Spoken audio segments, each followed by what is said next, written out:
I want to thank you all for being here. The Gary family thanks you. This young man walked these streets when he's 6 years old.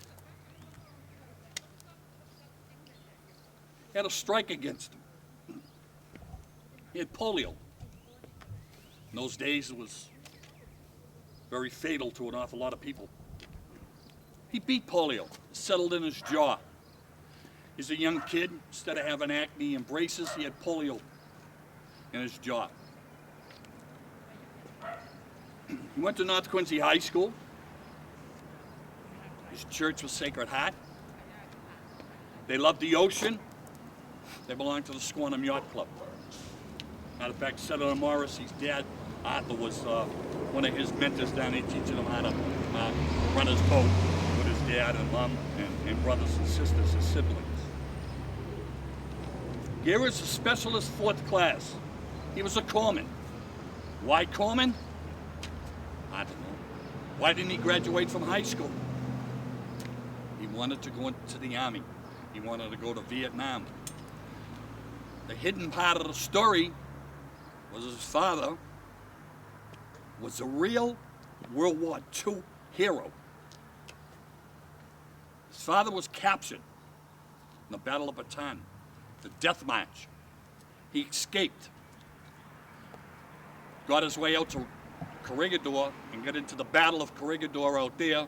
He was mortally wounded and he lost his eye.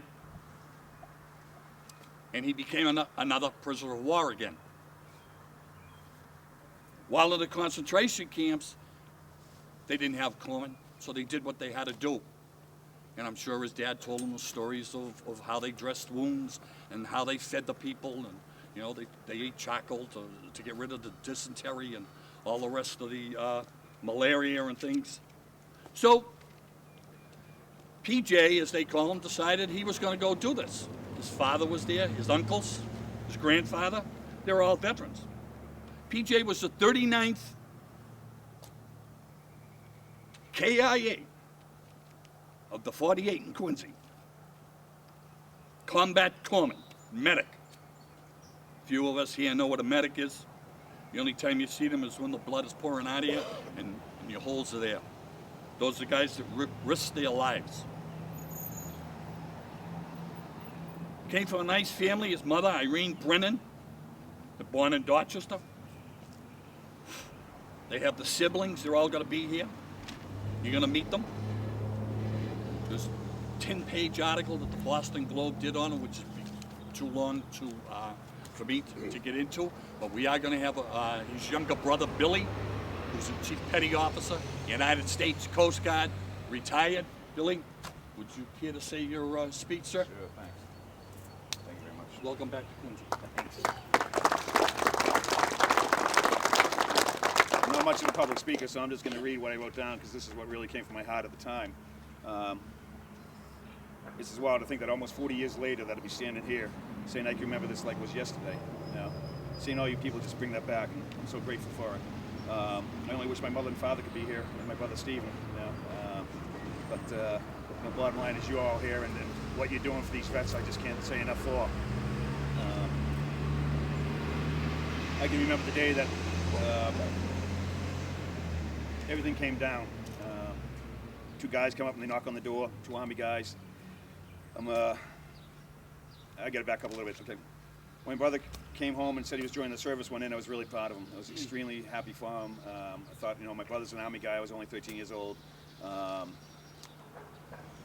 all excited he's going to the Army, but I knew nothing about the war. I wasn't educated in any form or fashion. It's just, you know, he was going to the Army, and, you know, I was still playing with the Army men at the time, I guess, you know. And, you know, I was really excited for him, and then he had to go to Oklahoma to tell my mother, and then all of a sudden he's gone, you know. And I think he came home and he had this big, he drove up in this big, black, ugly, freaking old car. I don't even know what it was, like a Studebaker or something, you know. And but he was really proud of it, you know. And he took me all around town. I can remember driving right up here, going to Frank's store. It used to be the Frank's candy store up here in the corner. Just later moved down there. Took me up and down Wollaston Beach, and you know, I was really proud of my brother in his car and everything. And came to the point that he, you know, came home and told Mom and Dad, you know, I'm going to Vietnam.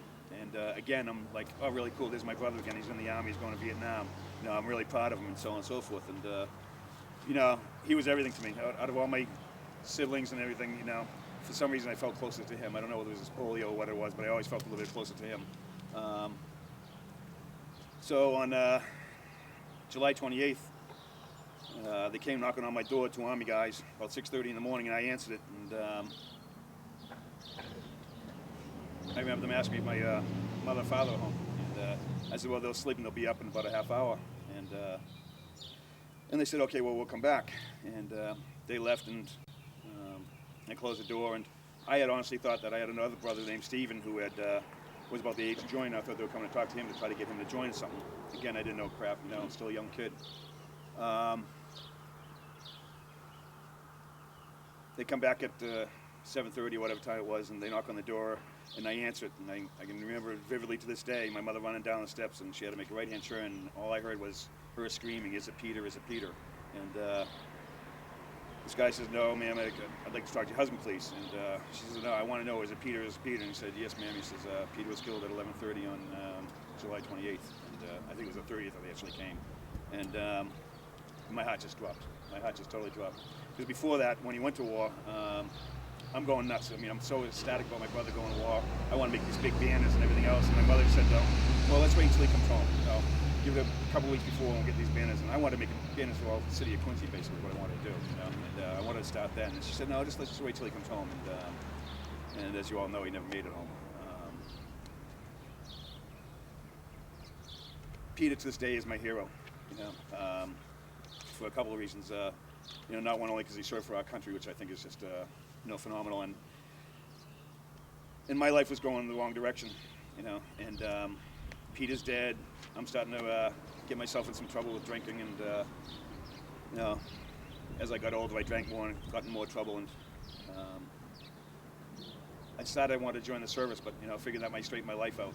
Well, I didn't know how to do that without hurting my mother, because I didn't want to bring the memories back of my father being a POW and my brother being killed. So it happened to be Commodore's night. We were just talking about Commodore's at the yacht club, and it was his dance. And I'm pretty tanked up, and I'm going to go and tell him I want to join the service, and he's going to listen to me, and so on and so forth. And if he didn't, I was going to go ahead and mess this whole Commodore's dance up. And to this day, my father left right then. Said, "What are we going to talk about?" You know, and I told him I wanted to join the service, but I was afraid to. And he sat out on the wall with me for about an hour and a half while his dance was going on. He said, "Your mother would be really proud of you if you joined the service." He said, "Why not the Coast Guard? You like the Coast Guard guys? Why not do that?" You know. So the next day I actually did. I went and joined the Coast Guard. And, now I'm on way to boot camp, and they're saying goodbye to me, and they hand me this little box, and it's got a medal inside, and it happens to be the medal that my brother was killed in, and I'm wearing it today. You know, that's. No, a very big part of me today, you know, and I say that the reason he's still part of me today and part of my life is the last word I got from him is, whatever you do, is don't do drugs, and thank God I never did, never did. My life still went awry, and eventually I was able to get my life straightened out, and you know,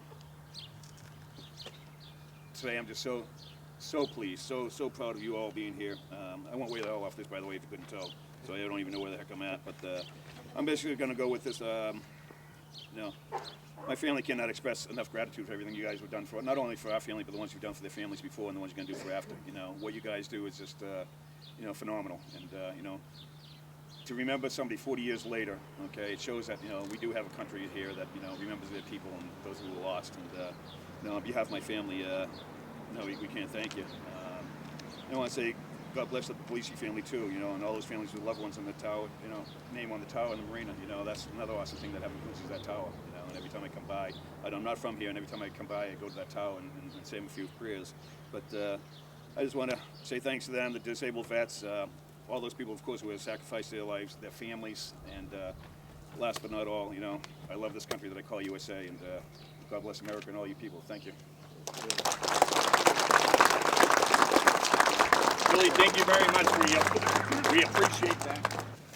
Patricia? Yes. Your brothers and sisters? Michael?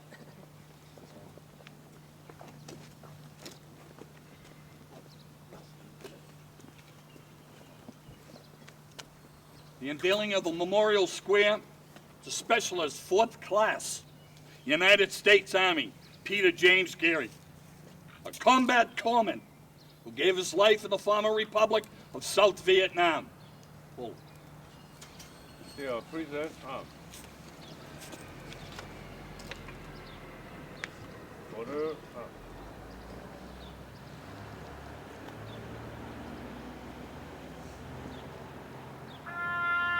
Detail, present up.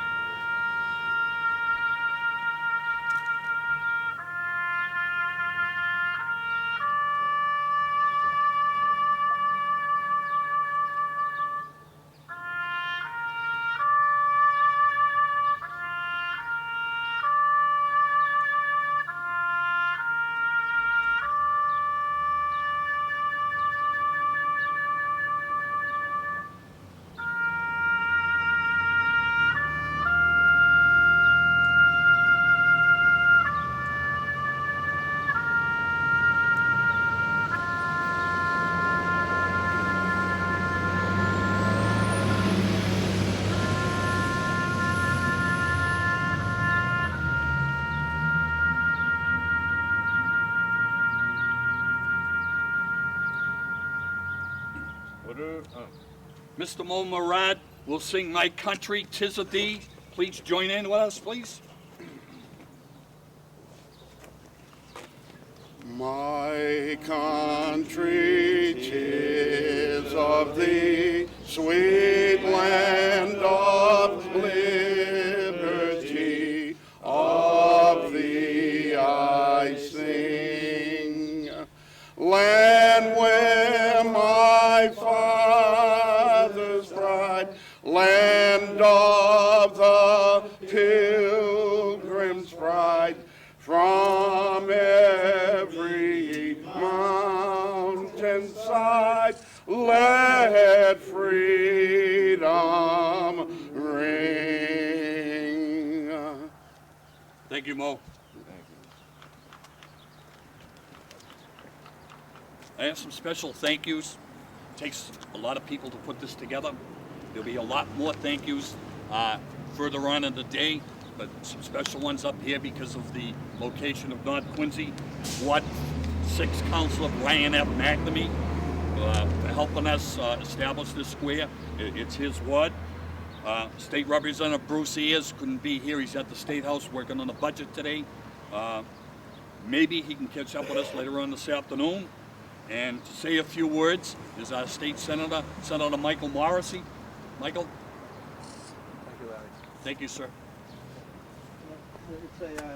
It's a pleasure to be here with my actually friends and neighbors. I grew up in this neighborhood, and I grew up on the younger side of the Gary family, not on the older side. So Michael and Billy are my contemporaries, and I grew up actually in the next street. My parents have lived in the neighborhood for 3 generations, and we actually have been longtime friends in the yacht club. Jim Gary, who Larry talked about, was a commoner at the yacht club, and my father followed Mr. Gary a few years later. But Mike and I grew up sailing together, and when Billy was having fun. And you know, you look around, this is a community, and I see there's a lot of people who are here, both disabled and other veterans who served in a number of wars. But Quincy has always been a community that has sent their sons and now daughters to any conflict that this country has been involved in. And I was fortunate to grow up in a great neighborhood and actually deliver papers to the Gary's house, second to the last house on North Bayfield Road. A good sign location, Mayor, in its day, because it's a one-way street. So when you look around and standing at this spot right here, if you look up the street and down the street, there's another couple of families, and I know Larry and many of you are familiar, the Fells and the Vasconcelluses, and down the street the Willards, because we grew up with your brothers and sisters, all within eyesight, that those families also sent their sons to Vietnam and didn't come back. And you do them proud every year by honoring them this afternoon, and the honor that you pay. The Garys have clearly never forgotten their brother. Patty has worked very hard. Some of you are familiar that we allow certain people to have license plates, gold star plates that show that they have lost a family member. And the law was such that they could go to a spouse but not to siblings. And Patty actually was the moving force behind the change in the statute, because she'd never forgotten those, particularly her brother who has gone to war. And ironically, I think she was the first person in the state to get a a plate that signifies that she is a sibling of a deceased member of the United States military. So it's fitting that you all pay honor to the veterans and those who gave their lives. And this is a terrific, for those of us who grew up in the neighborhood, it's really a terrific honor. Thank you, Michael. Thank you, Mike. Thanks, Mike.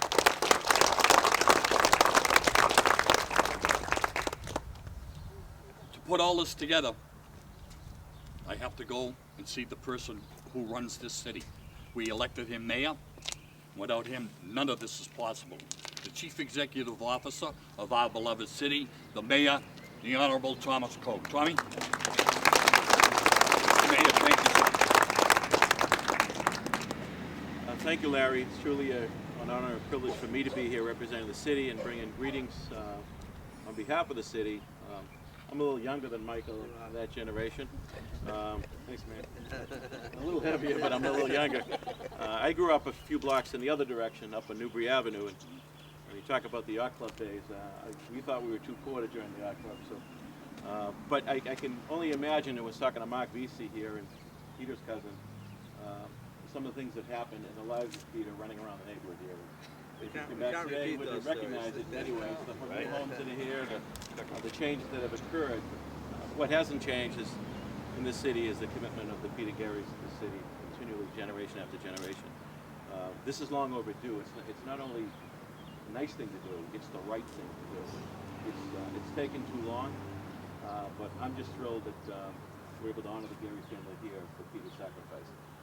And though, you know, Michael and I look good on days like this, it's because of Larry and his team and the great work of our veterans who remind us on a regular basis what the veterans have done for this nation, what they continue to do for this nation.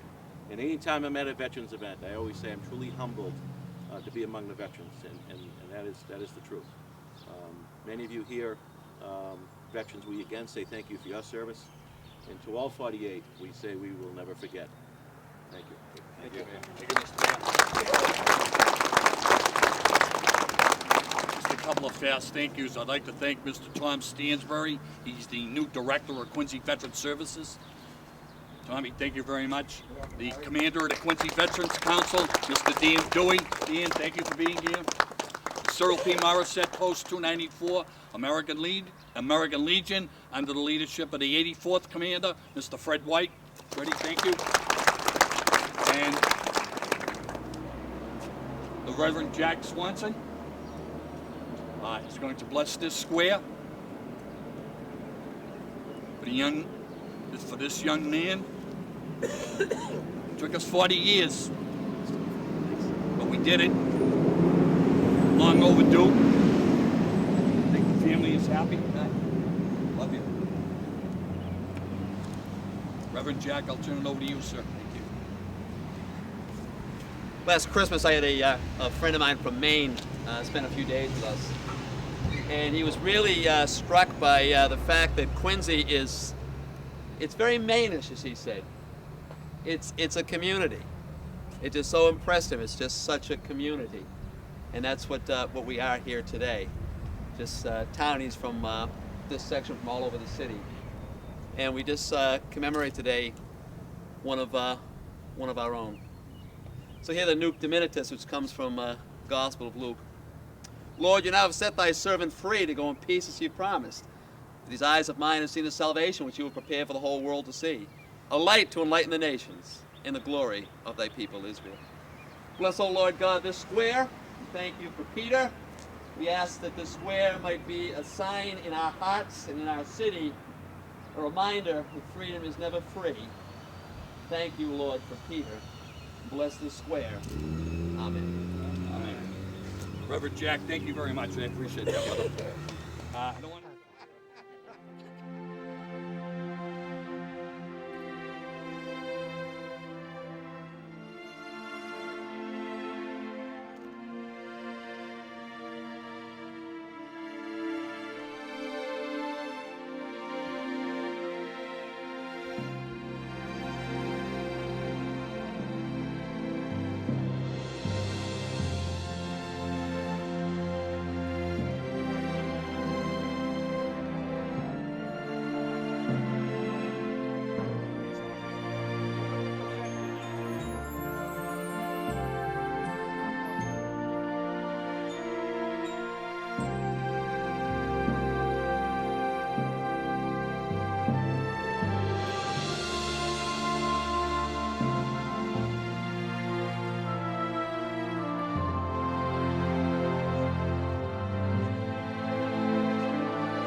to thank each and every one of you for being here.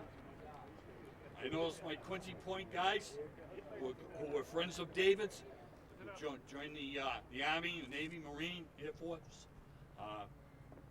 They've taken their days off because they want to be here to be with the Puglisi family and share with them this one special moment in the life of a special young man from Quincy Point. His name was David J. Puglisi. He was Specialist, 4th Class, United States Army. He was born on January 14, 1949. He was mortally wounded on March 3, 1969. 20 years later, this young man passed away from the wounds that he received in the former Republic of South Vietnam. When you have a bad day, walk over to the mirror and look. David couldn't. He was a paraplegic. No legs and one arm.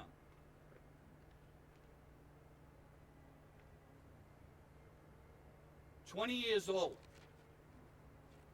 A life cut in half, cut short." So we are here today to honor David, to honor Sal and Effie Puglisi,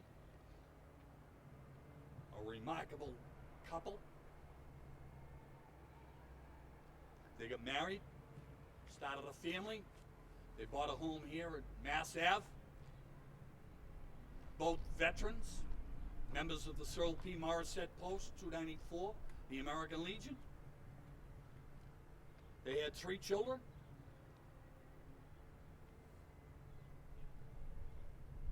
And then a tragic accident happened. Sal and Effie retired early from the shipyard to take care of their son. He got around. Some of you guys that come down the house and carry him down the stairs, you'd take him out, you'd see him. He was always running late here, late there. He wasn't going anywhere. Just made him feel good.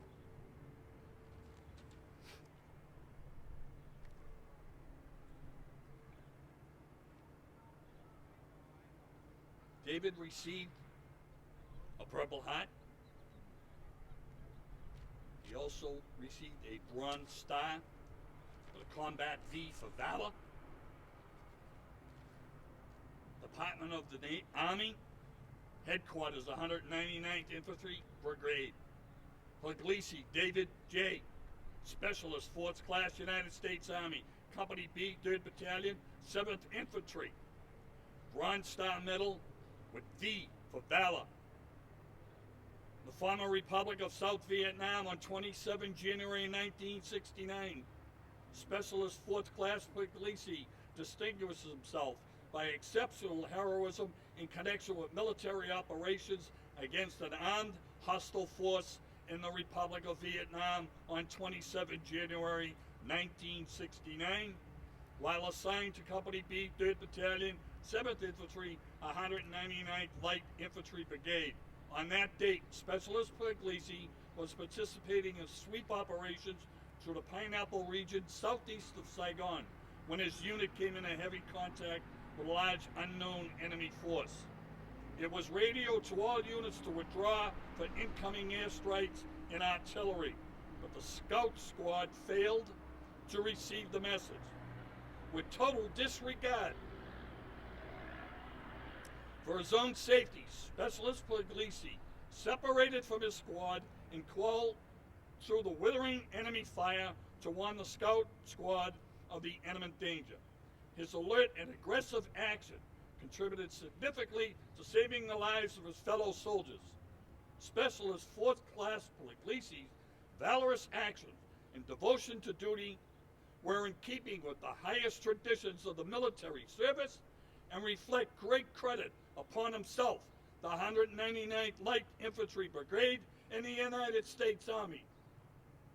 By direction of the President of the United States, under the provisions of Executive Order 11046, dated 24 August 1962.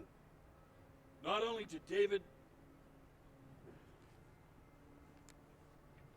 come back from Vietnam, came back a hero, a true American hero. And that's why we are here today, over 100 of us, to pay our respects to Sal and Effie Pugliese, Barbara and Bobby, to dedicate this small square in his honor, which has been long overdue. Bobby, Barbara, come forward, please. Sergeant at Arms, Detail. Ten Hood. rate bearers, Present the rig.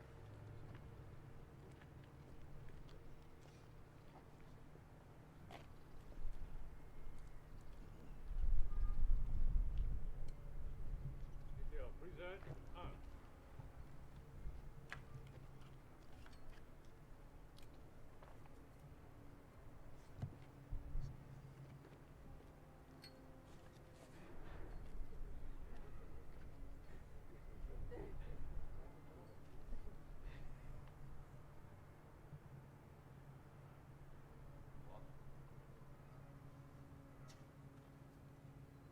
Specialist Force Flags, David J. Pugliese Square, Vietnam, United States Army, April 30th, 2009.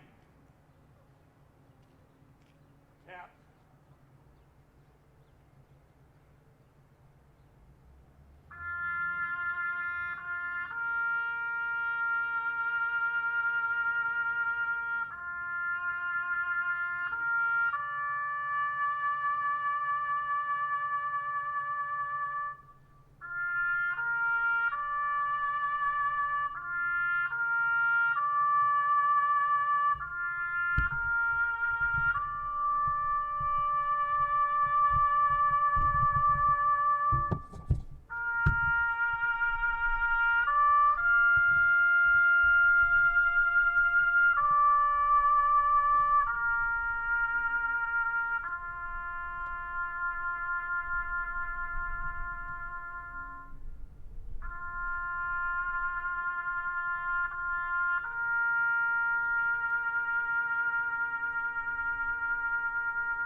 Detail. Order up.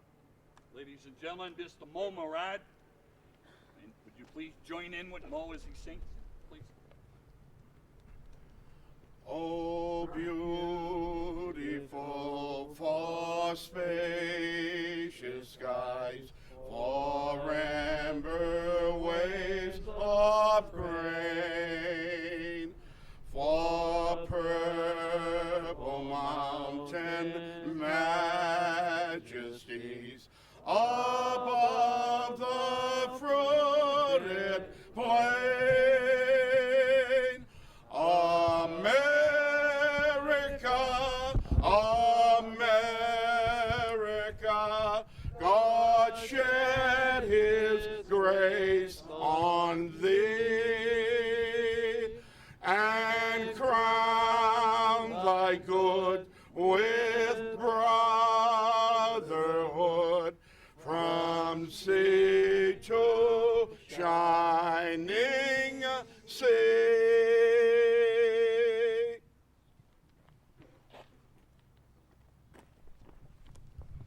Thank you, Mo.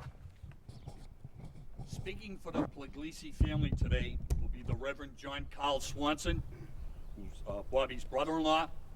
Reverend? Thank you, sir. Thank you, Larry. First off, I'd just like to give my apologies to Sal, to Effie, and to Bob and Barbara, because anything I say cannot possibly express the emotion and the pride and the love that you have for David. I remember David as first of all, I was a teenager. David's brother Bob was dating my sister Patty, who's 25 years older than me. Not quite, okay. Tough audience here today, okay. But I remember David as this handsome guy in a wheelchair who drove a cool car, had a cool dog, and took cool trips. That's what I remember of of David. And I remember also that somehow he got in the wheelchair because he'd been in the army, and he had been shot in Vietnam. That's my teenage memory of David. I also knew that he came from as I got older, I realized he came from the Holy Land. There are two Holy Lands in the world. There is Jerusalem, and there is Quincy Point. It's true. I mean, Quincy Point. My mother, I remember the late Henry Bosworth. I mean, they talk about Quincy Point like it is Jerusalem. I mean, the Pollard School. I mean, it's great, but to me it looks like a school. But no, it's Quincy Point. And then that's just something in Quincy Point water or whatever. They all feel like that. I've been talking to Bobby the other night about the big hill that he and David that the whole family went sledding down when they were kids. And I'm here a few minutes ago. I said, Bob, now where's that big hill? And he says, right here. Okay, it's about 3%. Great, that's Big Hill. We had bigger ones. In West Quincy. I share that because David, give a little human picture of David. I sat down with Effie, Sal, and Barbara and Bob the other night because I really, what could I say about David? And they told me his story of what it was like as a kid, and a lot of the stuff that I already clearly I knew is his absolute love for his brother and sister and parents, and the love they had for him, his love for his nieces and nephew. I knew that, but the thing that really struck me in talking to the family, that the one thing that came up again and again, was that David did not have to go to Vietnam. He had what would have been a double deferment. He'd been in college. He could have taken a college deferment, could have gotten back into school, and also medically, he didn't have a spleen because of an auto accident. He didn't have to go. He wasn't drafted. He didn't have to go. He enlisted. David answered the call to colors. It's easy to wrap ceremonies like we do today, either totally wrap them in the flag of Betsy Ross, or to look at the veteran that there's some sort of a victim, which is still how we're largely portrayed, or terrorist risk. And we forget that people forget that there is such a thing as the call to the colors. And it might not be politically correct to say this, but it is an honor to wear the uniform of the United States. There is a calling to be in the military. It's a calling that men and today women have answered since the day Miles Standish led an expedition to conquer Marymount. It's actually true. There's always been the call to the colors, and it's something that can't be explained. It's a calling that so many of us here have answered. I was a veteran. I was never in combat. Closest I came was on a Coast Guard cutter that picked up a live contact. But I know men who have been. And the common denominator that I've come to realize in talking to veterans that have been in combat is the abstracts of even God, country, and flag are somewhat there, but that they're not preeminent. On the back is the camaraderie and the love and the commitment that you have for your comrades. And that's how David was injured. He was injured, not just taking the hill for Old Glory, but to tell the men that their incoming was coming in and to withdraw. David answered the call to colors. David had the honor of wearing the uniform of his country. And that's an honor to all of us who is an intangible that have worn the uniform of the United States. It is an honor. And it's an honor today to commemorate someone who answered the call to the colors, who didn't have to go, but went. And so what can I say about David Puglisi? My memory again, handsome guy in the wheelchair, the cool car, the cool dog, the cool trips. The man who answered the call to his country's colors. A friend, a brother, beloved by Jesus Christ. I'll close with this, that there is something about this. I said at the last memorial, there is something about this city. It's very, very towny for a big city, for 85,000 people. And, I always introduce myself as the only Protestant kid from West Quincy, okay? But everybody in Quincy, if there's a Catholic, you have a Protestant somewhere in the woodwork. And if you're a Protestant, you got a Catholic somewhere. When I was in seminary, I needed a robe to wear for an internship I was doing. and I wore Father Downey's cassock. Remember Father Downey from St. John? The thing came up to about here on me. Father Downey had a real love for David, and he would visit David very, very often. And they shared a similar love that so many of us share, that I share, a love of Jesus Christ. And I'll close with the words of comfort that the Lord gives us to all those who follow him. For God so loved the world that he gave his only begotten Son, that whosoever believeth in him should never die, but have everlasting life. Thank you for letting me speak, and I want to thank the Puglisi family for the gift of David. Thank you.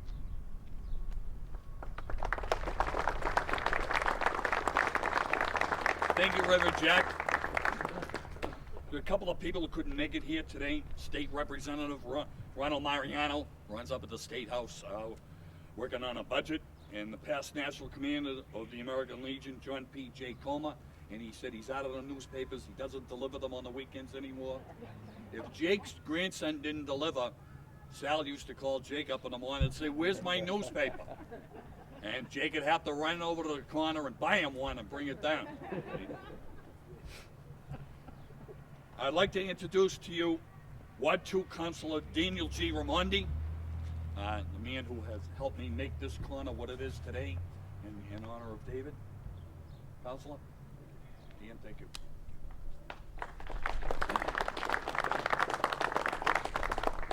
Thank you very much, Larry. Reverend Sal and Effie, members of the Puglisi family, our veterans who were here, our distinguished mayor, Mayor Koch, City Councilor John Keenan, family, friends, all. Obviously, this is a very special day. It's a special day for the Puglisi family, and of course, Effie and Sal. It's a special day for our veterans. It's a special day for the Quincy Point community, and it's a special day for the city of Quincy. And I have the honor to bring the greetings of the Quincy Point community and someone who has known Sal and Effie for a long, long period of time, knew the love that they had for their son and the love that he had for them. I'm reminded each and every day of the contribution of our veterans, people like David, because on both sides of my home, I have memorials similar to this one. And each and every morning when I sit there for breakfast and watch the youngsters either going to the Marshall School or the Point Webster Middle School, as they congregate around a memorial similar to this.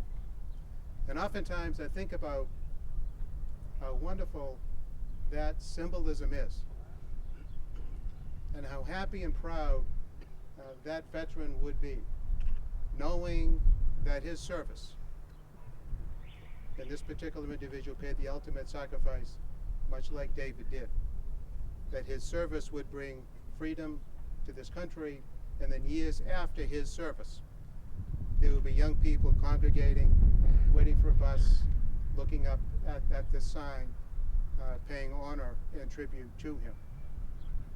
So this is a very special day for those of us who know this family. We thank them on behalf of a grateful community. We thank them.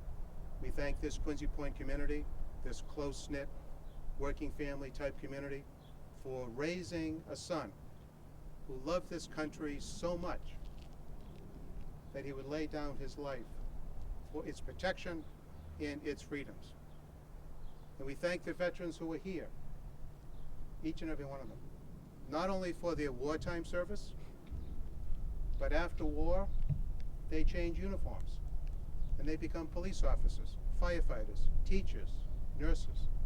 They continue their public service to make communities like Quincy such the great place it is to live and work.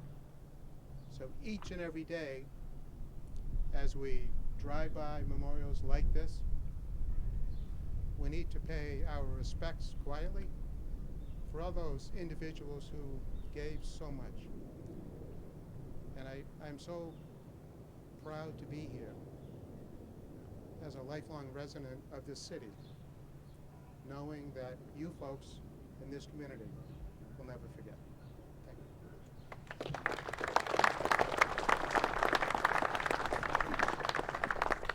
Councilor Dean, thank you very much. I'd like to acknowledge the State Senator Michael Morrissey, Councilor Lads John Keenan, Cyril P. Morris, Head Post 29040 American Legion, under the direction of Commander Fred White. My TAPS player today is Mr. Robert LaFleur, past commander of Disabled American Veterans Chapter 79. My vocalist is Mr. Nasib Mo Marad, longtime member of the Cyril P. Morris Head Post. It can't be done without all these people here. And our good friend, Mr. Robert Noble, a former prisoner of war in World War II.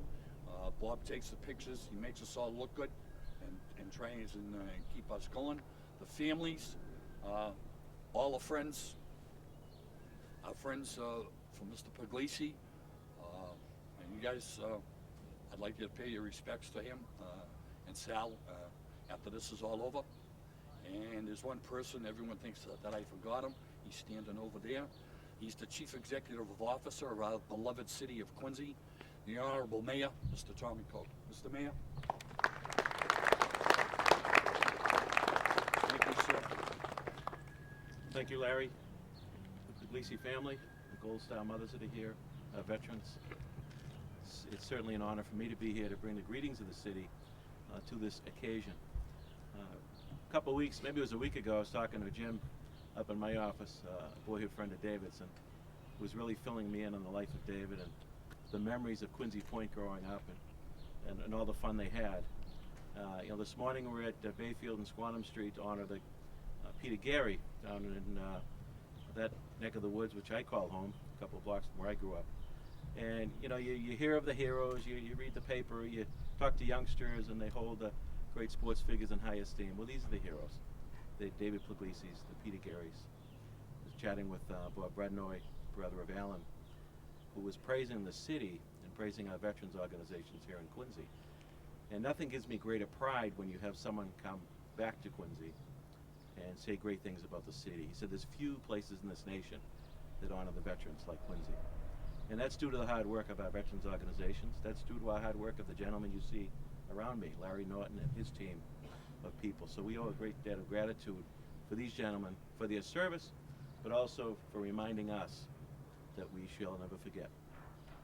Thank you very much, and we give great honor to you, the Puglisis, here today.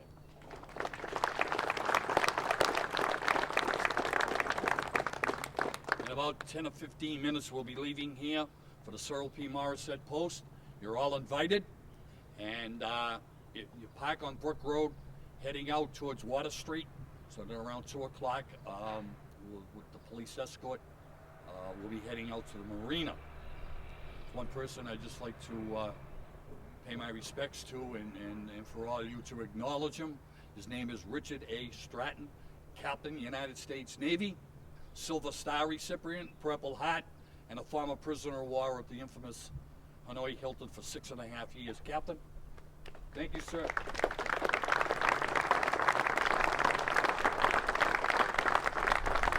The captain will have a few remarks back at the Morris set, and we're going to save his speech for the marina. We have beaches down there, but it's more of having something to eat, relaxing, talk about David and PJ and all the rest of us, and tell stories. I'd like to thank each and every one of you for being here. You really made my day. You made the Puglisi's day. Sal, Effie, we love you. They used to sit over the marina. In the rain, the snow, there'd be 10 of us. They were there each and every year. It's better we do it April 30th, a lot warmer. Reverend Jack, he's been praying. I don't know whether he can do that or not. But I'm going to ask Reverend Jack to come back, and he's going to bless this square for us. And you'll be able to watch it right from the house. Okay? And Tom and I, the city of Quincy, will be down here putting these wreaths and American flags up there every Memorial Day, and we'll take them down every Veterans Day. Reverend Jack, thank you, sir.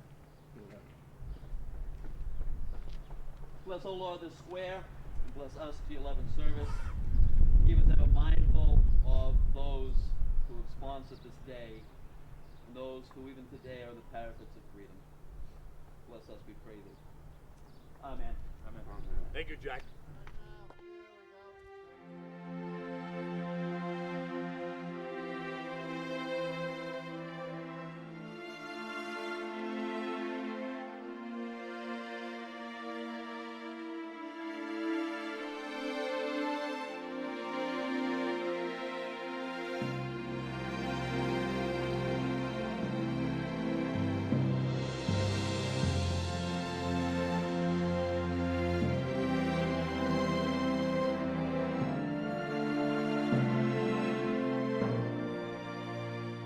you all for being here.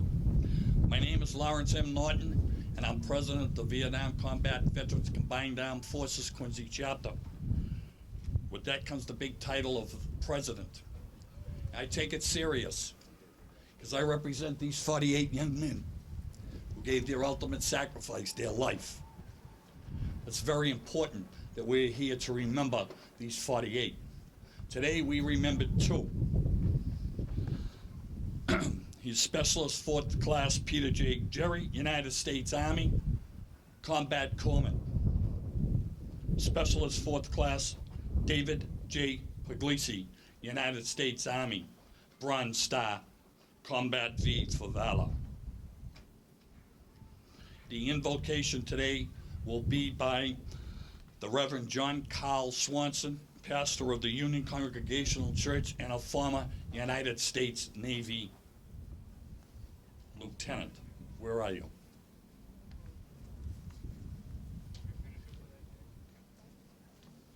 Reverend Larry. Jack, thank you, sir. Larry. Larry, I just wanted to mention that I didn't mention what kind of dog that David Puglisi, United States Army, had. It was a bulldog. I've also been asked to repeat something I said a few years ago, the difference between a Marine Rifle Squad and an Army Rifle Squad. Anybody know? The Marines always make sure someone has a camera. Anyway. I'm honored to give us as an invocation and the benediction, actually something that is very, very sacred. This is a prayer card that was carried by Lance Corporal Robert Kelly, United States Marine Corps, killed in Vietnam, a comrade of Tom Belinda. And I understand that Lance Corporal Kelly's brother is here. So I'd like to read this without comment. Let Jesus come into your heart. If you are tired of the load of your sin, let Jesus come into your heart. If you desire a new life to begin, let Jesus come into your heart. Just now you're doubting, give over. Just now rejected him no more. Just now throw open the door, let Jesus come into your heart. If 'tis for purity now that you sigh, let Jesus come into your heart. Fountains of cleansing are flowing nearby, let Jesus come into your heart. If there's a tempest your voice cannot still, let Jesus come into your heart. If there's a void this world can never fill, let Jesus come into your heart. If friends once trusted have proven untrue, let Jesus come into your heart. Find what a friend he will be unto you, let Jesus come into your heart. If you would join the glad songs of the blessed, let Jesus come into your heart. If you would enter the mansions of rest, let Jesus come into your heart. For God loved the world that he gave his only begotten Son, that whosoever believeth in him should not perish but have everlasting life.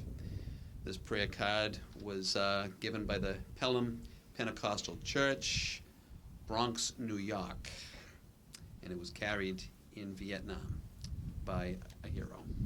May God bless our proceedings this afternoon. Amen. Thank you, Reverend Jack. A young man who's been here many, many years for us. He volunteers his time. He's going to sing the Star Spangled Banner. It's Officer Don Sutter of the Quincy Police Department DARE program. Officer Don? Right shoulder up.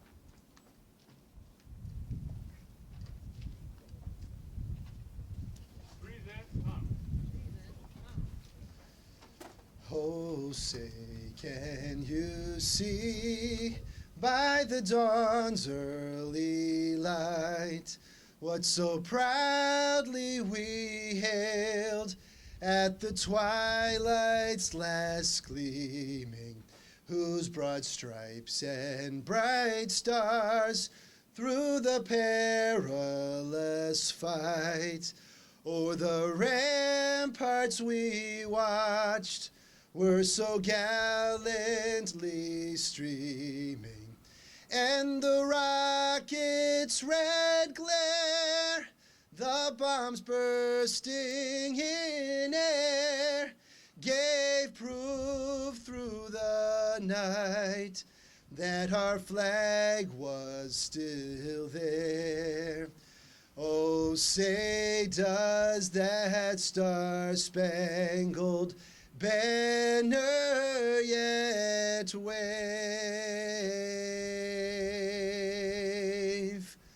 o'er the land of the free and the home of the brave. Ladies and gentlemen, Officer Don Sutter, Quincy Police Department. Thank you, Don.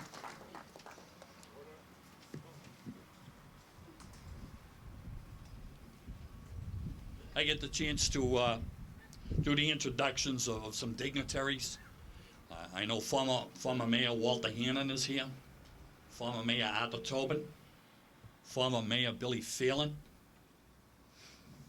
I didn't see, I know there were some others that were at the post, and we did bring them up. John Keenan, Senator Morrissey was here with us earlier. Our state representatives of Tobin, Mariano, and Ayers are at the State House. Congressman Delahunt has sent a citation, and he sends his wishes to all in Quincy. I know I'm going to miss somebody, and people are going to yap at me because I missed.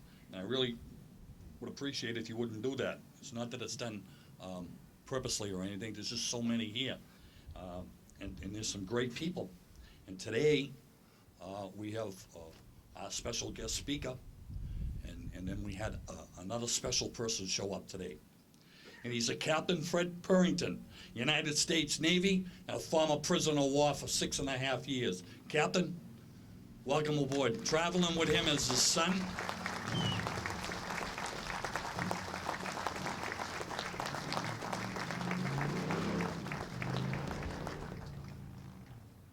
It's a pleasure to have you here, Captain. Thank you, sir.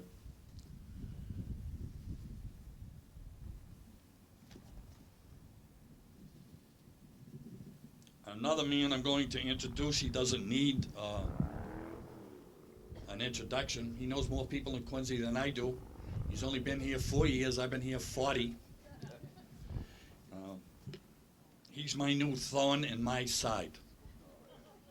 A good friend. We're going to make him an honorary citizen of the city of Quincy. Mr. Joseph McCain, a Vietnam combat veteran, United States Navy. Thanks, brother. Now, Larry Norton was giving me such a hard time during lunch. I thought I'd change his name from Larry to Ed. Hey, Ralphie, how are you? You know what I mean? You who are older than 40 will remember that, but then I realized Norton was a trained killer Marine. I better not mess with him, and his wife is even tougher, so I won't. Now, before I give some remarks here, I have a theological question. Hat on or hat off? All those hat on, raise your hand. Off? Oh, my God. It's split. Well, I'm going to do my friend Ned Ram, who makes these hats every year, the honor, and I'm going to wear this as a uniform hat. Now, just one other thing. Those of you who were here, I always make 2 copies of a speech, and of course, last night I had one idea. This morning I come up with a new theme, put it down on the podium with Sheila Brudno, Bob's charming and beautiful wife, and page 1 is now in the bay.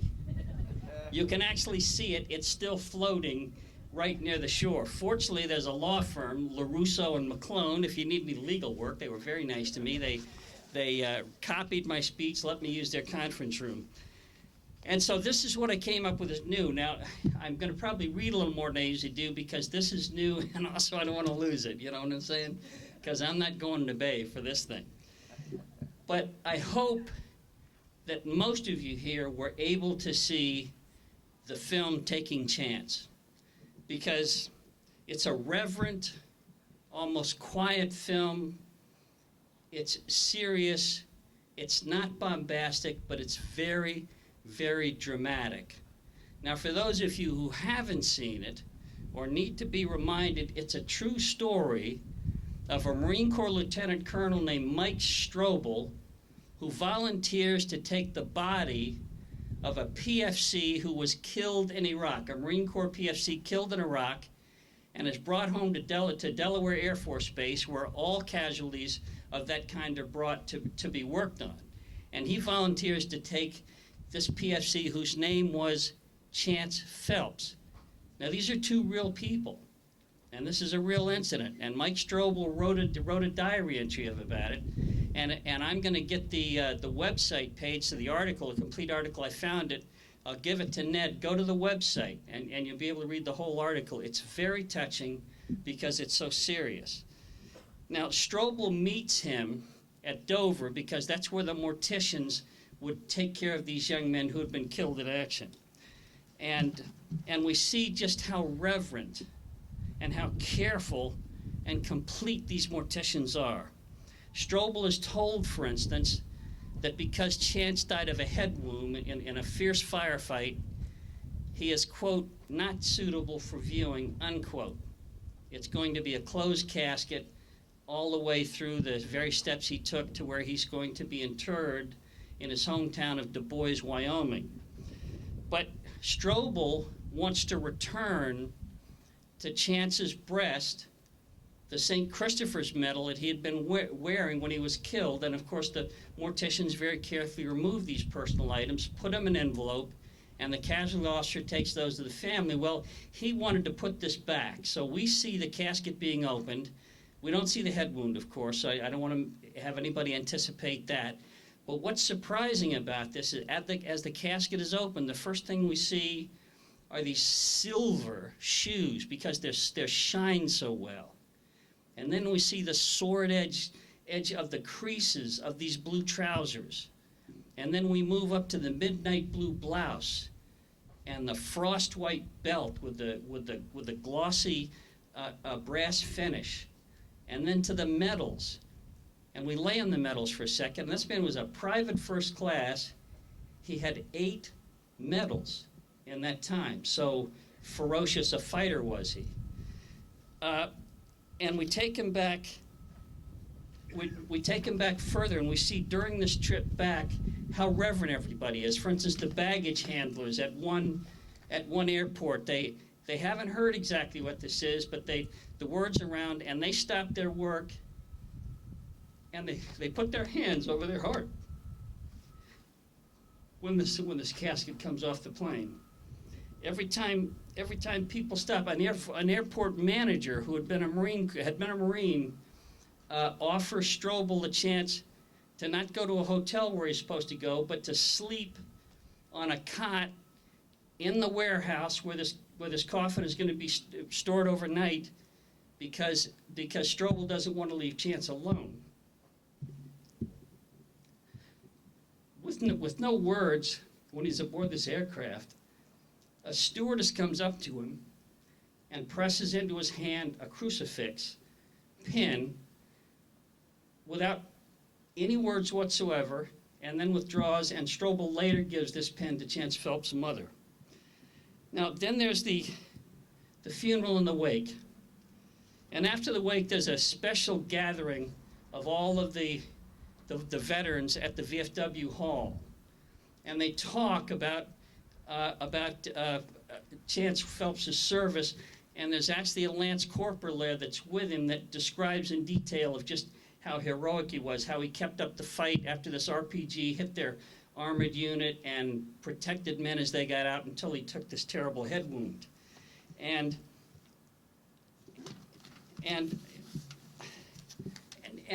at this thing, there's a retired Marine. He's apparently a senior non-com, it looks like. They didn't quite identify him, but I'd say about a staff sergeant or first sergeant, E6, E7 probably. And they're talking afterwards quietly. And Strobel had served one tour in Iraq, but decided not to go back for a second time, and he's lamenting the fact that he didn't go back. And he says, and I quote, "Guys like Chance, they're the real Marines." Now, this statement seems to almost incense, to enrage this non-com. And he says, "You think you're not? You brought Chance home. You're his witness now." And without a witness, they just disappear. And that's what this clock tower does. This clock tower bears witness to the service and courage of these men. This wonderful monument that was built in 1987 by the O'Connell brothers. This magnificent thing. You don't understand. This thing is 5 stories tall. I've seen it from a distance. It reaches into the bottom of the 6th story of the building next to it. But to me, it not only bears witness, but it raises a fist into the sky, and it says, "Remember us." Not to praise us, but to always know that we served. We served as Americans have served since the first skirmishes against the French to protect our homes. And through all the wars and all the battles and all the euphemisms that modern politicians try to substitute for war and battle, like storms and shields and conflicts and incursions and police actions, to the soldier, to the sailor, to the Marine, to the aviator, they are wars and battles regardless of what they call them. And whenever they were called, these men and men like them, they stepped forward and they exposed themselves. Often they bled, sometimes they died. And these 48 men served, as all of you know, when it was not easy to serve, and they did it anyway. Now this clock tower will bear witness to this. It will continue to bear witness as long as mortar and granite will last. It will be witness to the 48 fallen of Quincy, and indeed to all the 58,174 men who served in this particular conflict. This clock tower serves as witness, and so must we.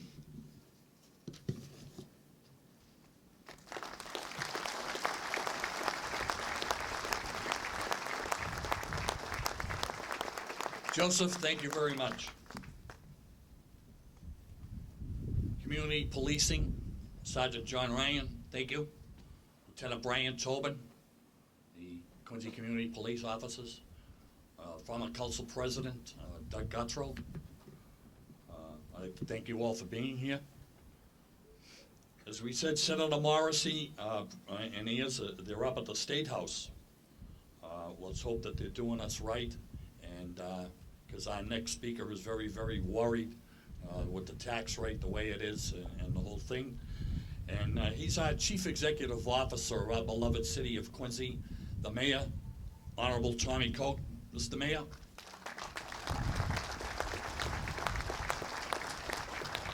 Thank you, sir.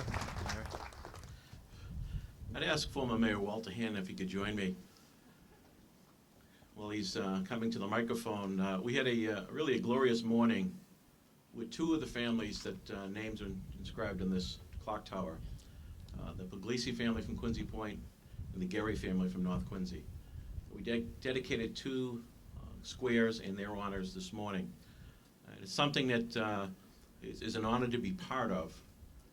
It's something that we as a community can say thank you to your families for what you gave. Thank you for sharing David and Peter with the city of Quincy. The guest speaker today, a gentleman by the name of Captain Richard Stratton, I heard when I was 12 years old when he spoke at the Flag Day Parade at the Veterans Memorial Stadium. At that time, Walter Hannon was the mayor of the city. And I thought it fitting, it doesn't happen often in my business, but I'm going to yield the microphone because Walter, as mayor, as city councilor, as state representative, was a political leader during those difficult years we call the Vietnam era, the 60s into the 70s. And I've asked Walter if he'd certainly share a story or two. Before I do that, I want to extend my gratitude to all the veterans here for your service, particularly to Larry and the Vietnam group that continue each year to put this program together so that we may never forget not only the 48 names behind me, but all that continue to serve to protect this great nation. So if I could, Mr. Mayor.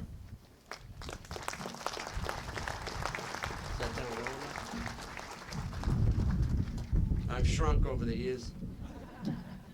Thanks. That's why he invited you here. Yes, right. No, I understand. Well, thank you very much. This is a great honor for me to be here. And I did serve as mayor under those tumultuous years, and believe me, they were that and more. But I do remember one thing, and I want to share it with you today. It's very quick. It's a story. It's not a political story, because when politicians talk, as my wife says, the stories get bigger and more exaggerated all the time. But But this was a real life thing that did happen. In the office one day, there was a crowd of people out front, and I didn't know what was going on, so I called John Gillis. If anybody's lived in Quincy, everybody knows John Gillis. And John came to my office, and I said, John, what's going on downstairs? He said, well, there's a bunch of people down there, mostly young kids and so forth, and they want you to take the flag down. I said, oh, is that right? You want me to take the flag down? Why do they want me to take the flag down? He said, they don't really know, but he said they're going to do damage to City Hall unless you take the flag down. Well, I said, okay, send a couple of them up to see me, and then we'll talk about it. So 2 or 3 of them came up, and they sat down, and I said to them, well, now, I'll give you 2 minutes to tell me why we have to take the flag down. And after 2 minutes, I said, no, those aren't good reasons. So the guy that was the leader of the group said, well, then you give me a good reason why you won't take it down. Don't think it should come down. And I said, well, I will. I said, you ever hear of a guy named Dick Stratton? He said, no, I never heard of him. I said, well, I went to school with him. And right now he's rotting in a jail in North Vietnam somewhere. And I won't take it down for that reason. There's another young man that lived near me when I lived in Wollaston. His name was Alan Brudno. He went to North and graduated with honors from MIT. He's rotting in the same jail somewhere. For his reason, I'm not taking that flag down. And I said, I want to tell you one more thing. I said, there was my nephew. His name is Terry Hanna. He went to Archie's after high school. He joined the service, and he was in the I've lost the word. The Tet Offensive. He was taking Marines out in a helicopter that were wounded, badly wounded. They took a direct hit. The helicopter crashed, and only one person lived, and that was Terry Hanna. And he was blind from that day on. I said, that's another reason why I'm not going to take the flag down. So I said, you can have your demonstrations, you can protest, you can do anything you want. I'll give you an hour. But that flag's never coming down. And that's a story that I remember and a story that I thought I'd share with you today, because I think it's because of men like yourself, the people on this wall, good people. I always say to myself, what would they have been? But we never know what they would have been. But I know Dick Stratton, I know him well, I knew Alan Brudno well and his family, and they're good, solid people. And that's why the flag never came down. Thank you very much.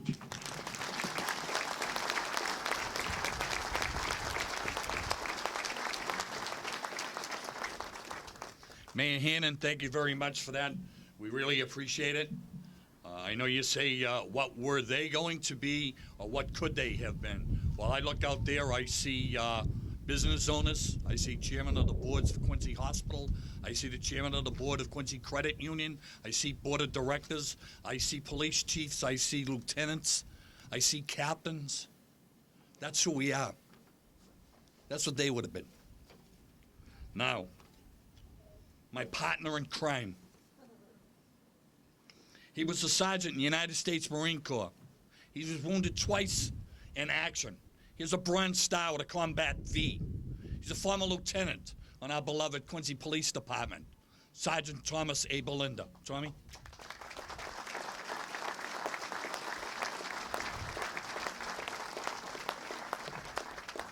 I can put this up or not. I don't know if you can hear me because I usually mumble, so I'll put this up. My support system is here today. My wife, my daughter, and my new grandson, Axel. So if you could give them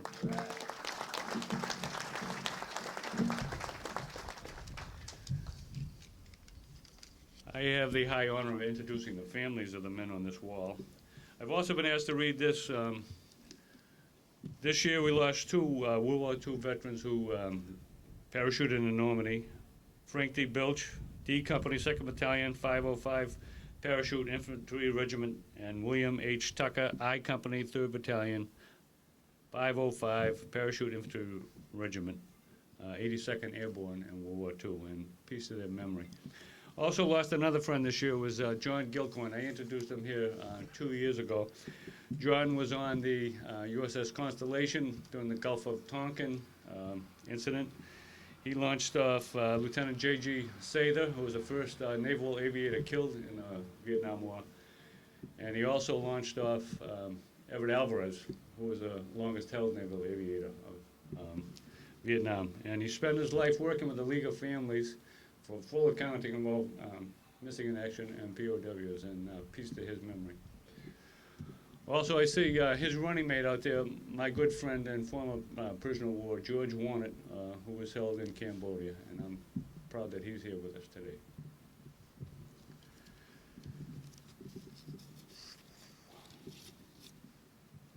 I'd like to introduce, we usually hold applause for Gold Star mothers, but today we won't. Teresa Davis, past president of the Gold Star Mothers of America, her son Richard was killed in Vietnam. Teresa.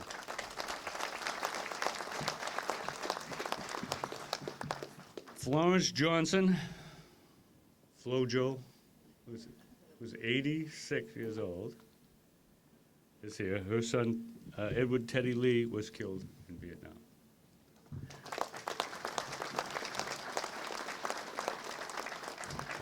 And Christine Devlin, president of Gold Star Mothers of America, whose son Michael was killed in the Beirut bombing. Steve.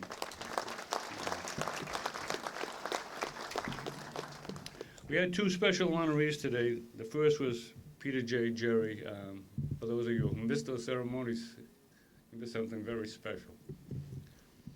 His sister Patricia Smith is here. Her husband Bill. Sons Brad and Jim. Peter's brothers, Andrew. Now, Peter's brother, William, was a retired Chief Petty Officer, United States Coast Guard. Bill. Their sons, Michael, I'm all messed up here. Okay, Michael and Lynn and their daughter Linda,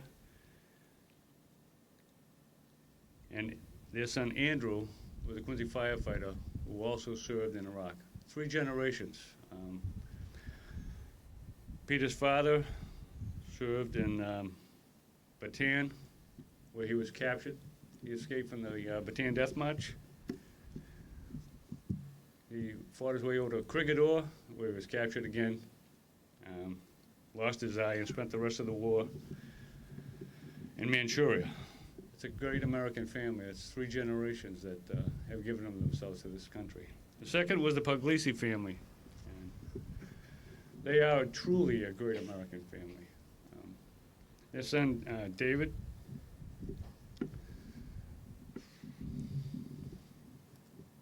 was shot in the neck, became a quadriplegic, and they lovingly cared for him for over 20 years. And their son, Bob, and their daughter, Barbara, are also with us here today, and thanks to them for being here, as always. And they're both Navy veterans, World War II. Thank you. And we have our good friend and benefactor, Bob Brudno, and his brother, Stephen. His brother, Alan, was added to the wall 4 years ago. Alan was a prisoner of war for 7.5 years, as we've heard. And due to the ravages of PTSD, 4 months after he regained his freedom, he took his own life. We also have the best wishes of his wife, who was fighting cancer, who could not be here today. And also Bob's wife, Sheila, is with us. We're thankful for that. There's Buddy Pitts here. Buddy Pitts' brother David was killed. Buddy was served in Vietnam also, as did his brother Stephen. Brian Pierre Hearn's brothers, Dana, Taylor, and Mark Ahern. All 4 of them served in the United States Marine Corps. 3 of them served in Vietnam. And their father Taylor was in the Navy in World War II. Generations of faithful service to our country.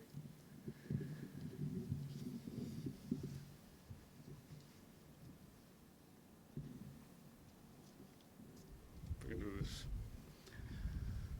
On 8/18/68, Echo Company, 2nd Battalion, 7th Marines, was a battalion landing team. We were on Mameluke thrust, and we were ambushed by a regiment of North Vietnamese.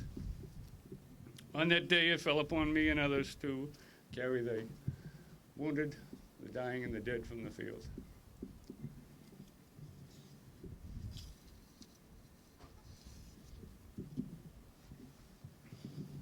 One of those men was Lance Corporal Robert Kelly. Bobby was a no-nonsense Marine, and I had the sad duty and great honor to carry his body from that field. His brother, his brother is Kevin is here today with us. Thank you, Kevin. And that's all because I've done enough already. Thank you. Thank you.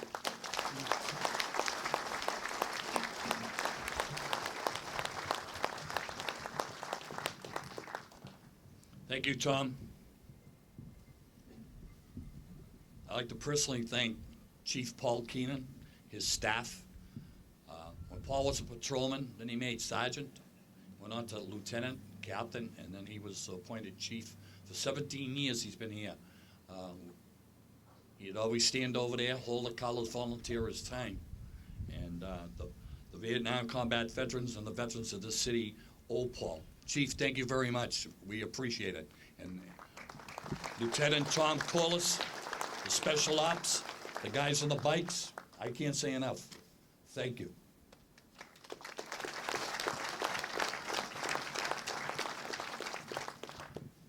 Lieutenant Colonel Orson Swindle, United States Marine Corps, retired. Former prisoner of war, sends his regrets. Unfortunately, the last 4 or 5 years, the colonel has been with us, but he has a speaking engagement, and he had to go to Kentucky at the last minute, and he sends his regrets. So with that, this man needs no invitation to speak. He does the talking. We met him a few years ago. He's the brother of Captain E. Allen Brudno, United States Air Force. I'd like to introduce you to Mr. Robert Brudno, Lieutenant, United States Navy.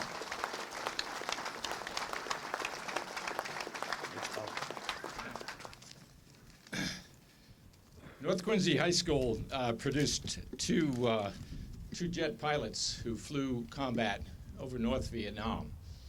Al Brudno and Dick Stratton. The two had a lot of things in common. They both failed to bring their airplanes back, and both carried on a tradition which I am convinced it comes from these waters and this earth here in Quincy. And that's to have no respect whatsoever for anybody that might want you to do what they want you to do. Two very ornery people who were both captured and gave their captors a fit. Each showed tremendous honor and courage and never lost faith with their country. Dick Stratton was born here in Quincy, Montclair, in 1931. He went to North Quincy High School, enlisted in the Massachusetts, the Army National Guard, and he spent 6 years studying to be a priest. He left that study to go to Georgetown, where he completed his education and became a naval aviation cadet, where he learned to fly. He flew a number of aircraft, including the Skyhawk, the A-4, which he flew off an aircraft carrier on combat missions over North Vietnam. In January 5th, 1967, he is known and renowned for having shot himself down. I think he got credit for one air kill. It was his own plane. He fired some sort of weapon that failed in front of him and took his aircraft out, and he found himself captured. He didn't return home until March of 1973. But Dick is best known for being almost the poster boy for an incident that occurred in March 1967. His picture appeared in Life magazine, and he was on the news. He was told that he was going to speak to a group of reporters from various countries, and of course, the North Vietnamese were determined to show that he was being well treated. They told him to show respect. He walked into the room, saw the cameras, and without any prior thought, decided to look glassy-eyed, completely brainwashed, and bent over low in 4 different directions as if he was a robot. It caused a tremendous stir, it caused great attention, and people began to wonder what was being done to our pilots. I know he saved his own life because he then became a poster boy. They weren't going to let anything happen to him. But he also saved the lives of many other POWs because the attention was finally brought on their treatment. He was awarded the Silver Star, Legion of Merit, Bronze Star, and other awards. And he retired from the United States Navy in 1986 and became a clinical psychologist specializing in trauma and addictions. He moved to Florida, where he lives with his wife, Alice, of many, many years. I met Dick Stratton in the 80s, I believe it was, when he was on the staff of the Naval Academy. Sheila and I, my wife, went to meet him. We knew Alice from the families, the activities of the families, the National League of Families of POWs, MIAs. And we wanted to meet Dick. And of course, he was from North Quincy. So I didn't have a chance to get to talk to my brother very much. He was with us for such a short time. So I never knew sort of what life was like in the camp. And we talked to Dick and we heard stories. And I will tell you one story. I believe it is true. If it's not, it doesn't matter. It's part of his legend. But this is what he told me. As we all knew, during the war, we were sending packages to the POWs once a month. We would pack them. We would buy vitamins and medicines and protein and tuna fish, everything you could get, and sent them to our POWs to the hope that that would keep them alive. We doubted that they were going to get very much of it. As it turns out, they got very, very little. The North Vietnamese would hold them, they would steal them, they would rifle through them. One time, Captain Stratton got a package, and in it was something that befuddled his captors. It was a jar of peanut butter that his wife had sent for the protein, and the North Vietnamese didn't know what peanut butter was. They probably knew what peanuts were, but they had never seen it in that form. So they asked Captain Stratton, what is this? Presuming that if he told them it was for protein, they would take it away from him. So demonstrating his quick wit and total lack of respect for his guards, he told them that back here in Quincy, where he was from, his clan had an unusual custom. And that when they sent the warriors away, they would send them packages or jars of the shite of their children for them to eat and as a way to keep in touch with their loved ones. They let them have it. So our speaker today, it's truly an honor to introduce. He's one of Quincy's sons. He never lost faith with his country. He never stopped fighting his enemy. And I'll tell you what, for those who know Dick Stratton, I can say with great conviction that if the North Vietnamese had a catch and release program, they would have let him go. It would have been easier. So I'll welcome you, Dick Stratton. Quincy welcomes you back.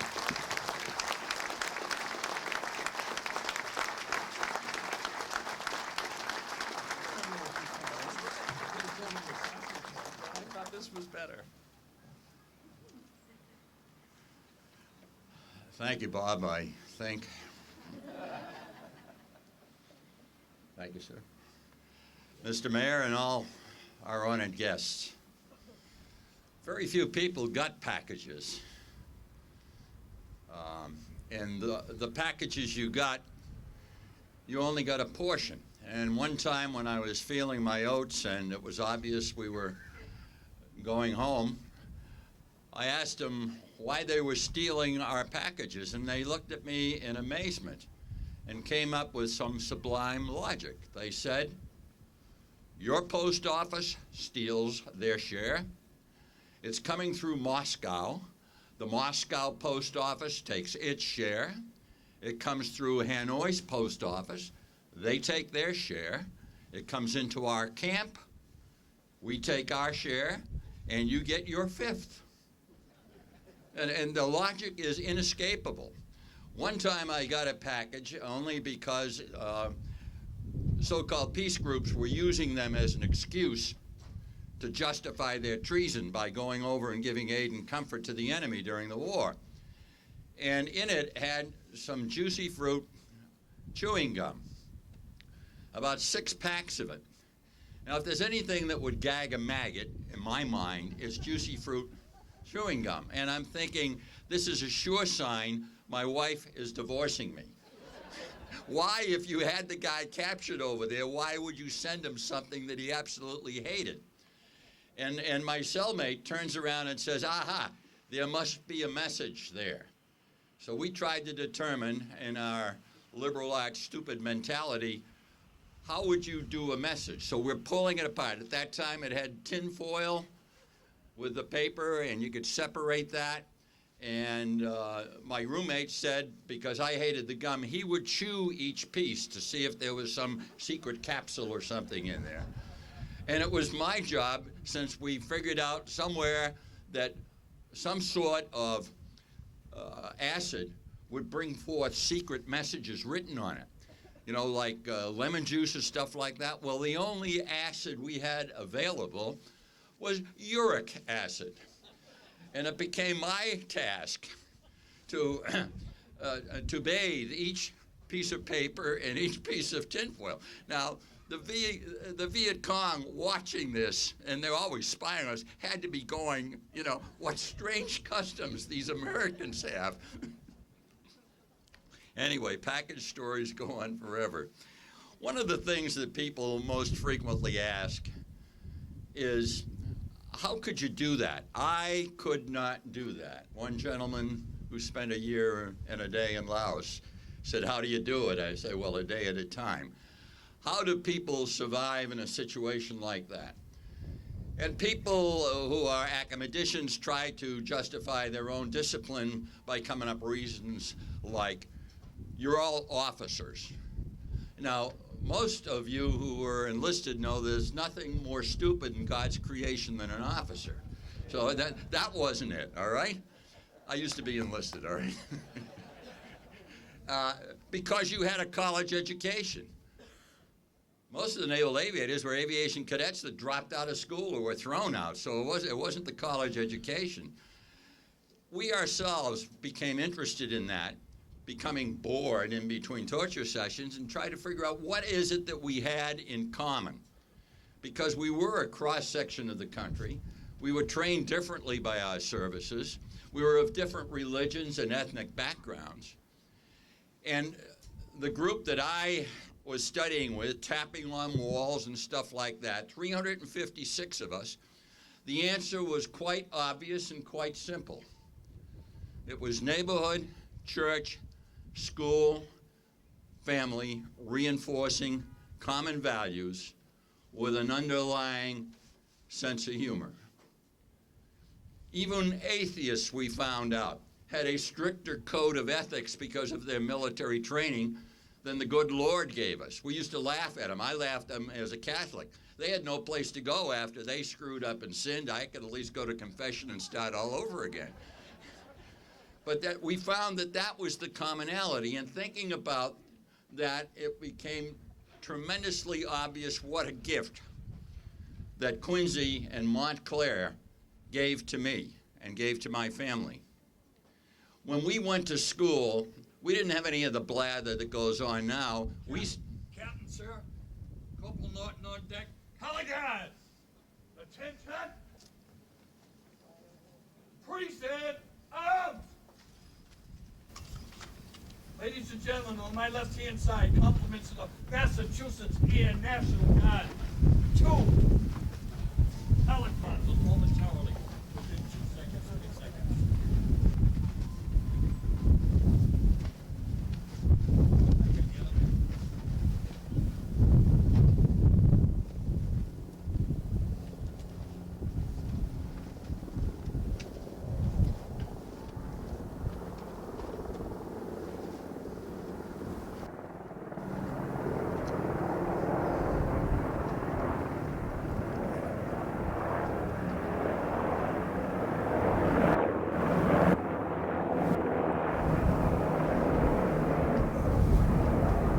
Worried about the American Civil Liberties Union or any of that horse manure, all right? We started out the day with the Pledge of Allegiance. we had a reading from the King James Bible, and we recited the Lord's Prayer. And that's the way we started the school, which reinforced the value of what I was being taught at home and at Sacred Heart Church. And this continued through. It was a matter of duty to your country, respect during World War II in grammar school, respect for all of those who were putting their lives on the line so we could live the comfortable life. And that was reinforcing those values, and that's what gave us the ability to survive, plus a sense of humor, not to take yourself too seriously. Now, the only thing I remember worrying about in prison was whether my family was going to be taken care of or not. You didn't owe me anything. I was a volunteer.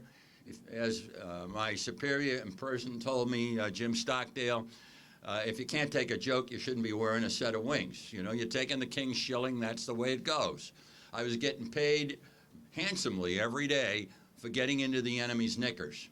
I was having a ball. I was serving with some of the finest men that I ever met in my life in prison, the Americans, not the gooks, okay? Truly. And all I worried about was, I knew you were going to bring me home. Now, I wonder why it took you so long, by the way, but I knew you were going to get me home, so I didn't have to worry about that. But was my family being taken care of? And they were. They were taken care of in spades. People say, well, you were heroic. We weren't heroic. We were doing our job. Our families were heroic. My family was fortunate enough to see a picture of me in Life magazine and knew that I had survived the airplane crash. But because of the Boeing incident, she didn't know whether I was animal, mineral, or vegetable. You know, and she didn't know what, she knew I was nuts, but she didn't know I was that bad. And she didn't know what she was going to get at the end, coming home. I left her with 3 kids. They were 1, 3, and 5 when I left. We left Lemoore, California, and she whistled me over to the side of the car to say farewell. She whispered motivating words into my ear that caught me and enabled me to eject from this flaming aircraft and to live to be released. Don't you dare die and leave me with these 3 little bastards.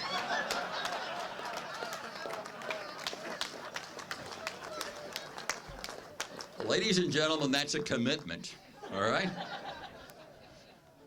We had discussed 1 new lieutenant commander in each Navy squadron deploying from the West Coast was either going to die or be a prisoner.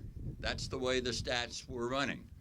I'm a liberal arts major and I'm not too smart, but I looked around and there were only 2 new lieutenant commanders. And there's a 50-50 chance that I was going to be in jail. So I put down a pitcher of martinis, and Alice and I discussed what we were going to do with these 3 little kids, what I expected of them, and we carried it through to the point of about them getting through grammar school. And as she said, you came home just in time. We hadn't briefed anything further than this. She stuck her neck out in a day when Navy wives were supposed to shut up and be good little doobies and do what they were told by the Navy. She realized that we were being shortchanged and ignored, and she and a group of other women got together with families and stood up and were counted and demanded adequate treatment for prisoners. They weren't demanding that we be brought home or that the war ended or anything else. They wanted an end to torture. They wanted us to be decently treated. And they stood up and spoke in front of crowds and stuff like that, all the while raising those 3 little kids, and did a marvelous job. Those kids have grown up, they've served their country, they're raising the next crop behind them, and they're doing well. There is a core of dedicated, loyal, patriotic Americans coming up behind us that will be able to fill in behind us. All the noise of the academicians over in Cambridge, all the Volvo liberals and all that, the Boston Globe compost there, you can't bury the spirit of the American. The Republic is in good hands. They're doing well. And why? neighborhood church, family school, as screwed up as we may be, reinforcing common values, passing them on to our kids. So all I can do is thank you, and particularly thank the first responders who kept my family safe from all the nuts and the kooks that were running around here. I'm talking about fire, I'm talking about police, I'm talking about FBI, I'm talking about all of the true heroes every day put their life on the line for you and I. And we can then rest assured that our family's going to be okay so we can go out and do our job and fight our war. So God bless the first responders, God bless you, and God bless America.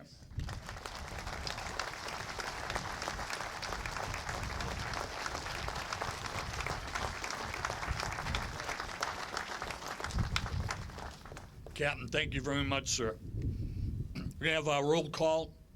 Two past presidents of the Vietnam combat veterans, Mr. David Lawson and Mr. Joseph Brooker.